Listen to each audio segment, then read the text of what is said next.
വിദ്യാഭ്യാസ കച്ചവടവൽക്കരണത്തിനെതിരെ വിദ്യാർത്ഥി സമൂഹം ഒറ്റക്കെട്ടായി നിൽക്കണമെന്ന് SFI അഖിലേന്ത്യാ വൈസ് പ്രസിഡന്റ് ഐഷി ഘോഷ് കാലിക്കറ്റ് സർവകലാശാല ഡിപ്പാർട്ട്മെന്റൽ സ്റ്റുഡൻസ് യൂണിയൻ മാഗസിൻ പ്രകാശനം ഉദ്ഘാടനം ചെയ്ത് സംസാരിക്കുകയായിരുന്നു ഐഷി ഘോഷ്.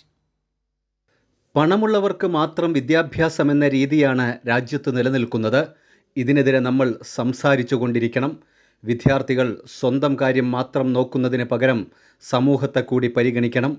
ജന്തർ മന്ദറിലെ സമരം രാജ്യത്തെ യുവാക്കളുടെ ശക്തി തെളിയിച്ചു. സംസ്ഥാനത്തും നിരവധി പോരാട്ടങ്ങൾ നടക്കുന്നു. നമ്മുടെ പോരാട്ടങ്ങൾ തിരിച്ചറിയണമെന്നും ഐഷി ഘോഷ് പറഞ്ഞു.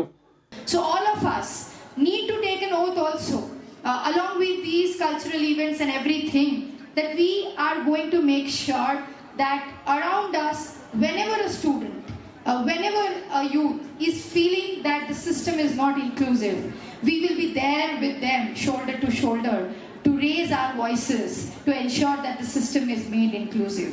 You had to hold placards here saying that democracy is alive.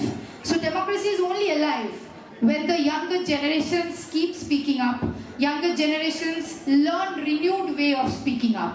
And the protests in Jantar Mantar or the strike in Jantar Mantar actually showed the power of the young generation. ആടിയും പാടിയും എഴുതിയും നൃത്തം ചെയ്തും ഓരോ വികാരങ്ങളും പ്രകടിപ്പിക്കണം.